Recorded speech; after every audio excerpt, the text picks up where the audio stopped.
This is a question to do with medicine. What is the ruling on homeopathy?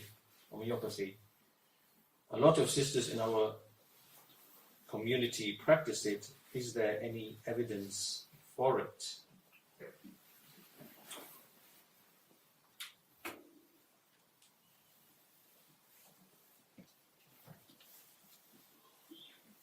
Okay, so the answer to this question would be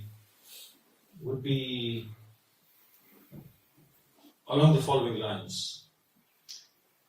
First of all, what Allah has created of the body and also of life or biological life is very complicated and has many different aspects and many layers.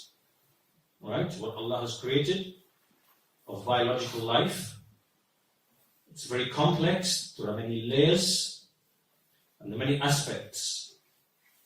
And the creation over many, many centuries or many thousands of years, they have tried to look at the body, and often they theorize and they try to gain a working knowledge of how they think the body is functioning.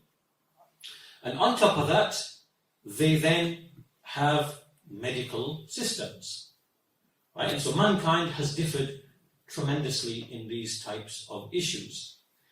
And the body itself, there's different elements to the body. There are chemical reactions, chemical pathways, biochemical pathways.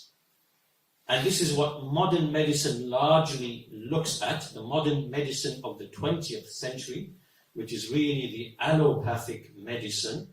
It is the Rockefeller medicine, right, of synthetic drugs. And, it's on the basis of it's all premised upon war and attack, and so we have like anti-this, anti-that, antiviral, antifungal, antibiotic, anti-this, whatever, and it has a certain model that has a lot of theory behind it, and this is the predominant model of medicine. It wasn't always like this before the 20th century. Before the 20th century, most medicine in Europe was actually homeopathic. Right? In the continent, in Germany, and other places, most medicine was actually homeopathic, it was naturopathic, it was built upon certain understanding that the body is a complete and perfect system that is self-regulating, self-healing, self-coordinating, and any illnesses that arise, they are because of violations in diet and conduct and behavior and exposure. Right? And the body then reacts trying to correct its course, and in that process the body has symptoms, right? The symptoms are not the disease. The symptoms are a sign of the body undergoing a correction mechanism. So the understanding of all medicine prior to the 20th century is that we basically try to aid and support the body in doing what it is trying to do, and not to fight against the body to suppress what it is trying to do. That's what all of medicine pretty much used to be in all civilizations and in all of history. And homeopathy was a major form of medicine prior to the Rockefeller takeover and monopolization and corporatization of medicine in the 20th century. Now, how does homeopathy work? Well, remember I said to you at the beginning that there are different aspects of looking at the body, right? And one way is to look purely chemical reactions. Chemical reactions, biochemical pathways, right? And you look at, okay, where can we intervene to inhibit a certain chemical reaction, right, in order to inhibit the symptoms, right? This is Rockefeller medicine. This is 20th century corporatized, medicine, right? How can we intervene in biochemical reactions and to create drugs, right, and patent those drugs. This is patentable medicine of the 20th century.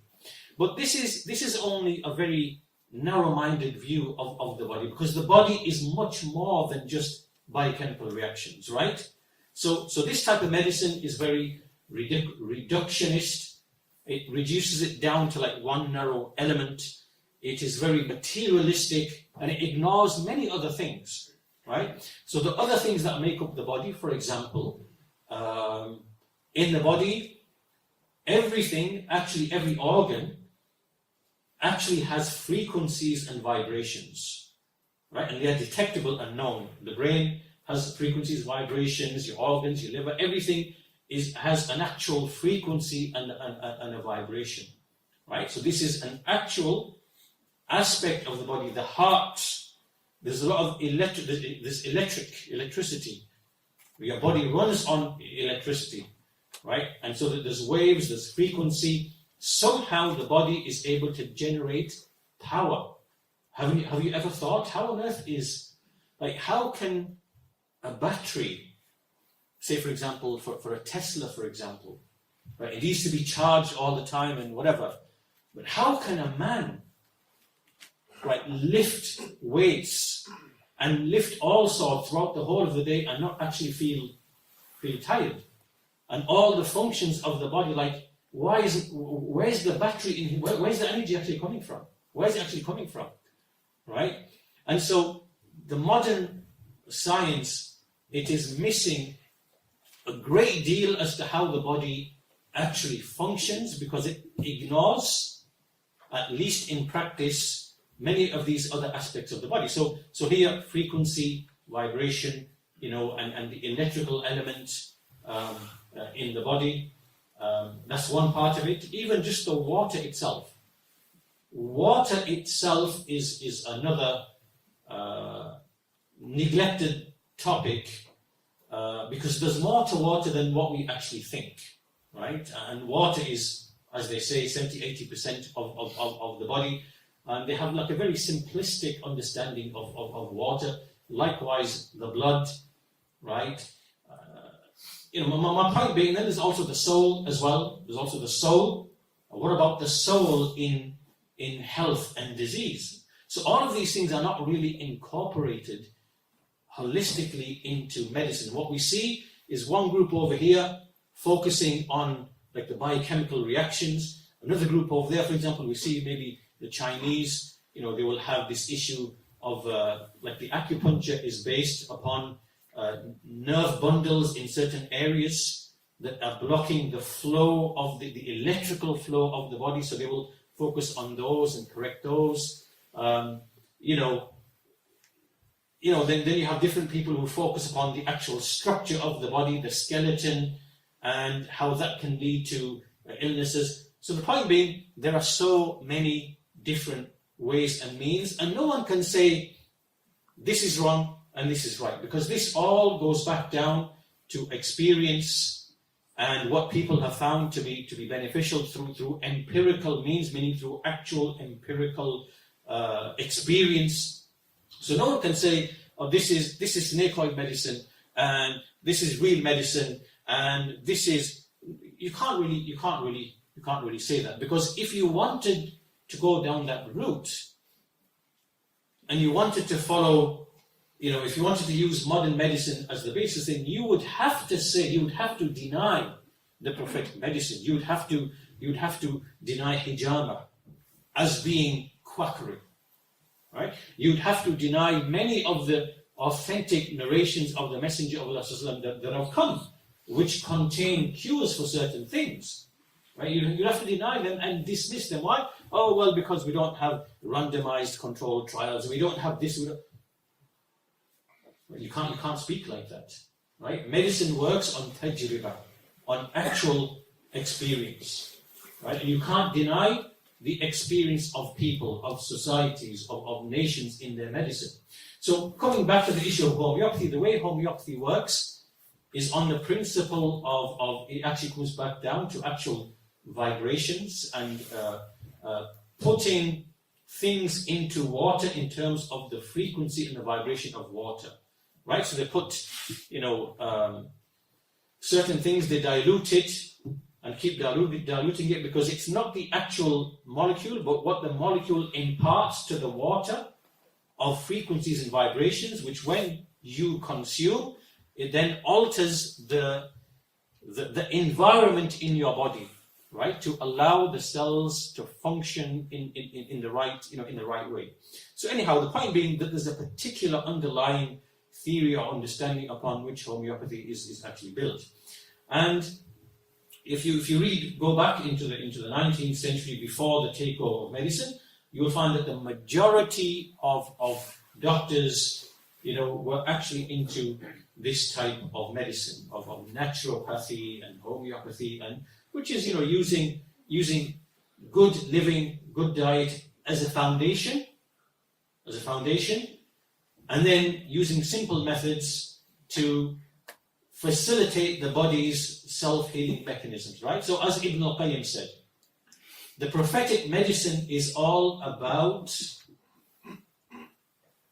living healthily, eating healthily, having optimism, right? All the basic things. And if you live that life like Bedouins live a simple life, then you will only suffer simple diseases which last a very short time and resolve very quickly, right? And this is the basis of the prophetic medicine, right? Eat little, sleep well, be active, be optimistic, eat small in quantity but nutritious, like all those other things that we find, right? Try to go hungry, right? So if you want to live that life, then the type of medicine that you will need will correspond to that type of life. And that's why, as Ibn al-Qayyim says, when you go to the Bedouins who are living away from the cosmopolitan societies, right, they're eating simple foods, whatever, their illnesses are very simple, very short-lived, they hardly need any treatment. But if you go in the cities where every type of food is available and you're eating lots of different foods and things like this, then the type of illnesses will correspond to that, and you will have complex illnesses, right? And so this is why today, the lifestyle of today is exactly this, right? These are these are diseases that relate to the way you actually live. And that's why you will see a transition from like the 18th, 19th century, where most of the diseases were basically what we can call the dirt diseases, right? The diseases where you don't have clean water, you don't have good nutrition, you are living in filth, you don't have lavatories, you don't have sewage systems, right? And so the type of illnesses you are going to get the poxes, right? Where basically your body has been poisoned with maybe arsenic or lead or other things, and your body's trying to get them out of the body, right? It's trying to expel them through the quickest route possible, which is through the skin or the lymph nodes or whatever it might be. And all the other diseases, the poxes, the scarlet fever and this and that, whatever, right? But as soon as social changes were made in societies, right, all of these diseases basically disappeared. And that's why when you look at the graphs of the early 20th century, when all these social reforms were made in Europe and other places, expanding the roads so they're wider, the sewage systems, water into the house, lavatories, focusing on better nutrition. This is why those so-called alleged infectious diseases, they all basically virtually disappeared, or they became more or less harmless, except to severely compromised, children or people, right? The rates just simply disappeared like this. Before vaccination and any, mass vaccination, they just disappeared like that, which showed that these were diseases of society, of the way of living, of the circumstances, and that's what eliminated these diseases, right? Do not believe the propaganda of the serum pushers, the vaccine pushers, the pus injectors. All of this is propaganda and it is lies, right? I give the example many times. This is like the man who goes to an ocean and as the tide comes in and it's ready to go back out again, he takes his bucket and he basically starts taking the water and throwing it, and then he claims, my bucket is what made the tide go away. Right? The tide's already going out. The tide's going to go out anyway. Right? But he's trying to deceive people, make them think, oh, my bucket, because I was taking the water, whatever, I made the tide go back. And that's what the propaganda and the lies of the vaccine pushers, they claim that they eliminated all of these so-called alleged infectious diseases. This is kind of, this is propaganda. Right? And many of the doctors now, they are becoming aware that they have been hoodwinked and they've been lied to, right, about this particular issue, because the propaganda is so basically great. So from that, when there were mostly these types of diseases, we've now moved to another category of diseases, which are metabolic diseases. Right? So we've gone away from the era of the dirt diseases. Why? Because in most nations, especially in the Western nations, we live in clean houses, there is sewage, there's clean water, there's better nutrition, all of these social things that have eliminated those illnesses. The only places those illnesses are still present are in undeveloped countries like, in Africa, India, South, America, where they don't have clean water, right? They don't have sewage systems. That is the actual reason why you still have those types of diseases in those African countries, right? That's the real reason.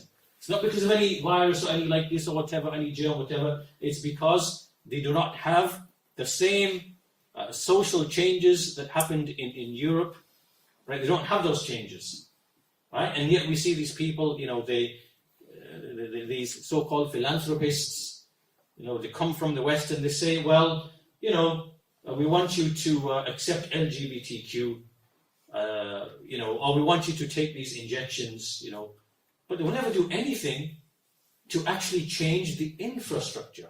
Why don't you give them clean water then? Why don't you take, say, we'll take billions and we'll give this particular African nation, we'll change its entire water structure, we'll give it a water supply, clean water supply, right? Why do you do that then? Why do you do that? You will see that the diseases will disappear. Why are you doing that? Why are you saying, you've got to accept LGBTQ, or you've got to accept our injections, and the World Bank will give you a loan, or the IMF will give you a loan, so your people can be, will have to pay taxes for decades afterwards just to pay for these drugs that we're giving you, or these injections that we're giving you.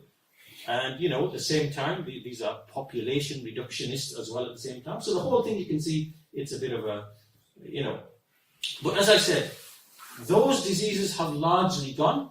The new type of disease, the new era of disease is the era of metabolic syndrome. What does this mean? It means that we are eating chemicalized food, industrialized food. This is not real food. It's the big corporations have taken control of food production. We have pesticides, fertilizers. We have, depletion of the soil. And then also we are eating complex, we are eating so many different types of foods in the same meal that people will inevitably develop what we call a metabolic syndrome, right? The metabolics, the metabolism is not working that it ought to be because of all of these assaults upon the body. So this is why we have heart disease, we have cancers, right? We have diabetes, right? These are failings of the actual, the metabolism of the body, right? This is the era of these types of disease that we're living in. And so if you want to live that type of lifestyle, then to be honest, the only medicine that's going to be applicable to you is the modern medicine. Like if you're eating chemicalized, industrialized, synthetic foods and pesticides and whatever, and that's poisoning your body, you're going to be prone to infections, what they call infections, right? It means that bacteria in your body, because your tissue is compromised and it's dying, then the bacteria are going to come to try and break that tissue down, right? And sometimes it can be so severe that unless you take antibiotics, you could actually die, right? So the medicine suits the lifestyle. And the prophetic medicine is all about living a simple, healthy life. And when you have illnesses or ailments, you will only need a very simple treatment, right? Simple things will work for you and benefit you. You know, honey mixed in a glass of water, right? Ajwa dates in the morning, right? Because your body is maintained in a way that it is receptive to the prophetic medicine. Do you understand? Right? So coming back to this issue of homeopathy, then of course it's a medical system. There's nothing unlawful about homeopathy. Yes, they have their underlying theory and their understanding of the body, and there is a basis, you know, for what they say. There is some kind of evidence or research for what they say, and so we can't dismiss and start, you know, looking from the lens of the allopathic medicine, ridicule these people like what we find, you know, amongst the non-Muslims or people who are taught in the allopathic kind of medicine. No, we don't do that, because medicine varies, as Ibn al-Qayyim says, that every nation has its own experience, has its own understanding of medicine, and they take from their environment, you know, medicine from the animals or from the herbage or from just their experience, what they find to be effective from their experience. So we can't come along and now, you know, go to some tribe, you know, who's in South America in a jungle somewhere or whatever it might be, and they know from the environment what works for them. We can't say to you, you're backward, you know, where's your peer-reviewed you know, paper, or where's your randomized controlled trials? You can't make those stipulations upon these people. This is just arrogance, right? And this is not a condition for medicine. Medicine is built upon tajriba. It's built upon experience, and that experience can be personal. It can be personal, right? And sometimes it's like medicine is like the layers of an onion. Imagine medicine and what's happening in the body is like the layers of an onion, right? And I'll give you one example of an illness, right? There used to be an illness called pellagra. It's a disease called pellagra, and this disease was thought to be an infectious disease because there were certain symptoms: a skin rash, right, dermatitis, diarrhea. You get diarrhea. There would be dementia, right, and you know people would obviously die as well, right? So now, if you come and look at this disease from the angle of there's some infectious agent moving around and whatever, then what you're going to do is you are going to develop a drug or something powerful, you know, antibiotic, and then give that to the people. And if you imagine the layers of an onion, your point of intervention is like towards the surface level of the onion, right? Because you are really coming to the like last stages or the last stage of where the symptoms are manifesting, right? But with pellagra, what was discovered, which is now known and established, is that this was simply a deficiency of a B vitamin. That's all it was, right? It was simply a deficiency of a B vitamin, right? So that's the asl. This is like the inner layer of the onion, right? The inner layer of the onion. So all you had to do is give this village or this population, give them high dosage, that particular B vitamin, and very shortly the illness will resolve and it will disappear, and that will be the end of it. And the reason why they got that illness is because in their diet, the type of food they were eating, they were chronically deficient with that particular vitamin, right? So medicine or the body is like the layers of an onion, right? And different theories, different understandings of medicine, they will have their particular intervention point, right? And the more insightful the medicine, then the closer to the center of the onion will be the intervention point. And that's why you have different doctors, and that's why you'll see different doctors. One doctor will come along and you'll see some guy with some sort of like, infection, whatever. He'll say, like, drop him with antibiotics. So he'll be given the antibiotics. It'll kill off the bacteria that were trying to do something meaningful. It won't solve the underlying problem, but it will remove the apparent symptoms, right? The problem is still there in his body. And maybe it will come and surface in some other form later on down the line. You'll have another doctor and you'll say, well, okay, it seems to me that you have a deficiency for such. You'll give him, a supplement to take, whatever, and that disease will be gone and it'll never return again. Right? This is in the experience of people. So my point being that we can't, like this question is about homeopathy, and we can't look through the lens of modern allopathic medicine and just dismiss everything, because then you'd have to take the same approach towards the sunnah of the Messenger of Allah. You'd have to do that, right? You'd have to dismiss it as quackery or something, and this is not correct and this is not true. So the ruling on homeopathy, it is just another system of medicine. Also, what I want to mention as well is sometimes you have systems of medicine which observationally they might be true, but that particular civilization has added a layer of philosophy or belief that then confuses it a little bit, right? Even though the thing, from a purely physical point of view, it's actually true, right? So that's why you see, like in Chinese medicine or whatever medicine, right? Like when they speak about the acupuncture and the nerve issues, that's actually true, right? There is electrical energy flowing through your body, and there can be localized blockages. But then they might add some like philosophy or something on top of that, right? Yin and yang and this and that, whatever, right?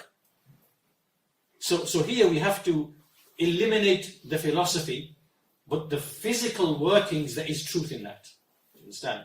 Right? So but here homeopathy, as far as I can see, it doesn't contain any of these kind of beliefs or philosophies. It's an understanding of how the body and the water in the body, how it operates and how it functions. And you can take certain molecules that have certain frequencies and vibrations, you can put them in water, dilute it all over again, and that water now has some record, or has some frequencies and vibrations, which then when you drink it, that then it expands and goes to other places, and it alters the environment, right? And that's how the healing or the cure basically it happens. And so we can't dismiss that and say that's not true. This is what medicine used to be, and it was used to great effect. And even today, many people they use it very effectively. So that's what we can say on this particular question, and Allah knows best.